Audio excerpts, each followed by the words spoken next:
अस्सलामुअलैकुम बच्चों, कैसे हैं आप सब। उम्मीद करती हूँ खैरियत से होंगी। आज हम पढ़ेंगे उर्दू और आज हम पढ़ेंगे सबक माथेरान की सैर। ये एक जगह का नाम है माथेरान। किस चीज़ का नाम है? एक घूमने की जगह है, सैर करने की जगह है, वहाँ का नाम है माथेरान। आज हम तुम्हें एक नई दुनिया की सैर कराते हैं। ये दुनिया है माथेरान की हरी भरी और खूबसूरत वादी। माथेरान महाराष्ट्र में सह्याद्री पहाड़ी सिलसिले में बसा हुआ खूबसूरत और दिलकश सेहत अफजा मुकाम है। ये ज़िला रायगढ़ के तालुका करजत से करीब 15 किलोमीटर के फासले पर है। यहाँ की ठंडी ठंडी हवाएं, पुरसुकून माहौल और कुदरती नज़ारे सयाहों का दिल मोह लेते हैं। आज के इस सबक में हम लोग क्या करेंगे? एक नई दुनिया की सैर करेंगे और ये दुनिया है माथेरान की हरी भरी और खूबसूरत वादी।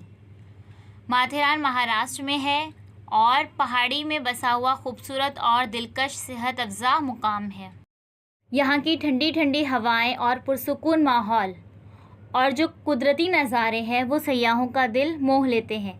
सयाह किसे कहते हैं? जो हर जगह घूमते हैं, हर जगह की सैर करते हैं और वहाँ का रहन सहन, वहाँ की आबो हवा सब कुछ पता करते हैं, तो उन्हें क्या कहते हैं? सयाह। तो वहाँ पे जो कुदरती नज़ारे हैं और पुरसुकून माहौल है वो सयाहों का दिल मोह लेते हैं, यानी कि उनका दिल छू लेते हैं, उन्हें बहुत ज़्यादा अच्छा लगता है वहाँ जाकर। सन 1850 तक माथेरान से कोई वाकिफ़ न था। ज़िला थाने के एक अंग्रेज़ अफसर ने इस मुकाम को दरियाफ्त किया। क्या बताया जा रहा है कि सन 1850 तक माथेरान जो जगह है कोई उससे वाकिफ़ नहीं था, यानी कि उस जगह का किसी को इल्म नहीं था, किसी को भी पता नहीं था। ज़िला थाना के एक अंग्रेज़ अफसर ने इस मुकाम को दरियाफ्त किया। किसने? अंग्रेज़ अफसर ने इस जगह को दरियाफ्त किया। किसको? माथेरान को। इसके बाद लोग यहाँ आने लगे और धीरे धीरे ये मुकाम आबाद होता गया। जब उसने इस मुकाम को दरियाफ्त कर लिया उसके बाद लोग यहाँ पर आने लगे और धीरे धीरे करके ये मुकाम आबाद होता गया, यानी यहाँ पर लोग रहने सहने लगे। अब तो यहाँ कई होटलें, बेशुमार रहायशी बंगले और दुकानें दिखाई देती हैं। धीरे धीरे जब लोग आने लगे, यहाँ पर रहने लगे और जब ये मुकाम आबाद होता गया तो यहाँ पर कई होटलें और बेशुमार रहायशी बंगले बनाए गए, क्योंकि लोग रहते हैं वहाँ पर, और बहुत सारी दुकानें भी नज़र आने लगी। माथेरान समुंदर की सतह से 2336 फीट की बुलंदी पर वाक़ है। आप सोचेंगे इतनी बुलंदी पर कैसे जाएं? तो इसमें परेशान होने की कोई बात नहीं। नेरल रेलवे स्टेशन पर आपको नीले रंग की छोटी सी रेलगाड़ी दिखाई देगी, जिसे देखते ही उसमें बैठने का आपका दिल मचल उठेगा। बस यही रेल छुक छुक करती, सीटी बजाती, धुआं उड़ाती, घुमावदार रास्ते पर धीमी रफ्तार से दौड़ती हुई आपको माथेरान पहुंचा देगी। अब आप सोचेंगे कि आप यहाँ पर कैसे जाएंगे? तो आप कैसे जाएंगे? इस छोटी सी रेलगाड़ी से सफ़र करने का लुत्फ़ ही कुछ और होता है। इसे मिनी ट्रेन कहते हैं। तो आप किससे सफ़र करेंगे? इस मिनी ट्रेन से। ये आपको नज़र आएगी कहाँ पर? नेरल रेलवे स्टेशन पर नज़र आएगी, जो आपको छुक छुक करते हुए पहुँचा देगी। किसने शुरू करवाई थी? क्या आप जानते हैं कि ये ट्रेन किसने शुरू करवाई थी? सन 1907 में मुंबई के एक मशहूर ताजिर सर आदमजी पीर भाई ने अपने खर्च से ये ट्रेन शुरू करवाई थी। इस ट्रेन के ज़रिए हम तकरीबन 21 किलोमीटर का पेचदार रास्ता तय करते हैं। यानी कि ये जो ट्रेन है वो सन 1907 में मुंबई के एक मशहूर ताजिर सर आदमजी पीर भाई ने अपने खर्च से ये ट्रेन शुरू करवाई थी और इस ट्रेन के ज़रिए हम क्या कर सकते हैं? तकरीबन 21 किलोमीटर का पेचदार रास्ता, यानी कि पेचीदा रास्ता, मुश्किल रास्ता तय कर सकते हैं। 4 स्टेशनों से गुजरती हुई ये ट्रेन हमें 2 घंटे के सफ़र के बाद माथेरान पहुंचाती है। 2 घंटे में ये माथेरान पहुंचाती है और उस बीच कितने स्टेशन आते हैं? 4 स्टेशन आते हैं। बारिश के मौसम में ये ट्रेन बंद कर दी जाती है। रेल के अलावा यहाँ मोटर गाड़ियों और दूसरी सवारियों के लिए भी रास्ते हैं। सवारियों से आलूदगी होती है, इसलिए इन सवारियों को एक ख़ास जगह से आगे जाने की इजाज़त नहीं। यही वजह है कि माथेरान की हवा साफ़ सुथरी और सेहत बख्श है। बताया जा रहा है कि रेलगाड़ी के अलावा यहाँ पर मोटर गाड़ियों और दूसरी सवारियों के लिए भी रास्ते हैं, जिससे आप माथेरान पहुँच सकते हैं। लेकिन क्या है कि सवारियों से आलूदगी होती है, तो इसलिए वहाँ पर एक ख़ास जगह बनाई गई है जहाँ से सवारी आगे नहीं जाती। वहाँ से सवारियों को आगे जाने की इजाज़त नहीं होती है, बस वहीं पर आपको रुकना है। तो यही वजह है कि इसी वजह से माथेरान की हवा साफ़ सुथरी और सेहत बख्श है, क्योंकि एक ख़ास जगह बना दी गई है, उसके आगे किसी भी सवारी को आगे जाने नहीं दिया जाता।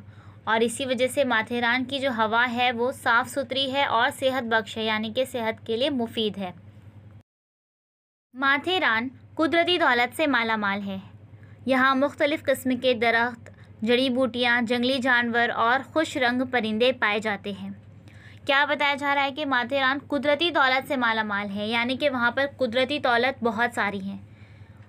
यहाँ पर क्या है, मुख्तलिफ़ किस्म के दरख्त पाए जाते हैं, जड़ी बूटियाँ हैं। अब जब दरख्त पाए जाते हैं तो जड़ी बूटियाँ भी ज़ाहिर है कि बहुत सारी किस्म के यहाँ पर पाए जाएंगे, और फिर जंगली जानवर और खुश रंग परिंदे पाए जाते हैं। यहाँ देखने के काबिल 33 मकामात हैं। कितने? 33 देखने के काबिल, यानी माथेरान में जाकर आप कौन कौन सी चीज़ें देख सकते हैं। तो वहाँ पर 33 मकामात ऐसे हैं जिनको आप देख सकते हैं। हर मुकाम को पॉइंट कहा जाता है। क्या कहा जाता है? पॉइंट। हर पॉइंट से कुदरत का खूबसूरत नज़ारा एक अलग अंदाज में दिखाई देता है। वहाँ पर जो मुकामात है देखने के लायक कुल हैं पूरे 33, और हर मुकाम को क्या कहा जाता है? पॉइंट। और हर पॉइंट से कुदरत का खूबसूरत नज़ारा एक अलग अंदाज में दिखाई देता है। इनमें बच्चों को ख़ास तौर पर मिंकी पॉइंट और इको पॉइंट पर बड़ा मज़ा आता है। यहाँ पर देखने के लिए जो 33 मकामात हैं उसमें से जो 2 पॉइंट है उसमें बच्चों को बहुत ज़्यादा मज़ा आता है। नंबर 1 मिंकी पॉइंट और number 2 echo point. Minki point पर बेशुमार बंदर पाए जाते हैं। इनकी धमा चौकड़ी, उधम और शरारतों से बच्चे बहुत लुत्फ़ उठाते हैं। मिंकी पॉइंट पर बच्चों को क्यों अच्छा लगता है? क्योंकि वहाँ पर बहुत सारे बंदर पाए जाते हैं और वो जो मस्ती करते हैं, शरारत करते हैं, इससे बच्चे लुत्फ़ उठाते हैं, यानी कि मज़ा करते हैं। इको पॉइंट पर तो हर कोई पागल सा हो जाता है। क्या छोटा क्या बड़ा, हर कोई ज़ोर ज़ोर से एक दूसरे को पुकारता है और अपनी ही आवाज़ की गूंज सुनकर खुश होता है। दरअसल ये आवाज़ें चारों तरफ से घिरी हुई पहाड़ियों से टकराकर लौट आती हैं और हमें उनकी गूंज सुनाई देती है। सच पूछो तो बड़ा मज़ा आता है। यहाँ पर क्या होता है, छोटे बड़े हर किसी को मज़ा आता है। कौन से पॉइंट पर? इको पॉइंट पर। यहाँ पर क्या करते हैं, सब एक दूसरे को आवाज़ें लगाते हैं और अपनी ही आवाज़ की गूंज सुनकर खुश हो जाते हैं। और ये आवाज़ें क्यों आती है? क्योंकि चारों तरफ से ये पहाड़ियों से घिरी हुई है और पहाड़ियों से टकराकर लौट आती है और हमें गूंज सुनाई देती है, और इसी में छोटे बड़े हर किसी को बहुत मज़ा आता है। यहाँ 2 बड़ी बड़ी झीलें हैं। शाम के वक्त यहाँ सयाहों की बहुत भीड़ होती है। लोग कुश्तियों में बैठकर झील की सैर का लुत्फ़ उठाते हैं। क्या बताया जा रहा है कि यहाँ पर 2 बड़ी बड़ी झीलें भी हैं और शाम के वक्त यहाँ पर सयाहों की बहुत ज़्यादा भीड़ होती है।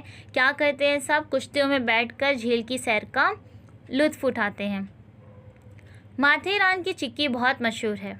माथेरान की चिक्की क्या है? बहुत ज़्यादा मशहूर है। यहाँ पर खालिस शहद भी मिलता है। देखो यहाँ पर लिखा हुआ है, माथेरान की चिक्की बहुत मशहूर है, यहाँ खालिस शहद भी मिलता है, दस्तकारी की खूबसूरत चीज़ें भी मिलती है। सयाह इन चीज़ों को यादगार के तौर पर अपने साथ ले जाते हैं। बच्चों, जब आप भी कहीं पर घूमने जाते हैं तो क्या करते हैं, वहाँ की जो बहुत ज़्यादा मशहूर चीज़ें होती हैं वो अपने साथ आप ख़रीद लेते हैं। किस लिए? यादगार के तौर पर, कि जब आप घर लौटेंगे तो आप वहाँ पर भी सबको दिखाएंगे कि हम इस जगह गए थे और यहाँ की ये चीज़ जो है वो बहुत मशहूर है। या आप कभी अपने साथ ही रखते हैं उस चीज़ों को, फिर उस चीज़ों को याद करके आपको याद आता है कि आप यहाँ पर घूमने गए थे और यहाँ की ये मशहूर चीज़ आप अपने साथ लाए थे। तो इसीलिए सयाह जो है माथेरान की बहुत ज़्यादा मशहूर चीज़ें हैं, जो चिक्की है, खालिस शहद है और दस्तकारी की जो खूबसूरत चीज़ें मिलती है वो यादगार के तौर पर अपने साथ ख़रीद कर ले जाते हैं। माथेरान में हर तरफ हरियाली ही हरियाली नज़र आती है और इस हरियाली में लाल मिट्टी के रास्ते बहुत भले मालूम होते हैं। इन रास्तों पर सयाह पैदल या हाथ रिक्शा पर आते जाते दिखाई देते हैं। बाज़ सयाह घुड़सवारी का लुत्फ़ भी उठाते हैं। घने दरख्तों के सायों से घिरे इन रास्तों पर चलते हुए एक अजीब से सुकून का एहसास होता है। ऐसा महसूस होता है जैसे हम किसी दूसरी दुनिया में आ गए हों। न शोर न हंगामा, बस खामोशी ही खामोशी।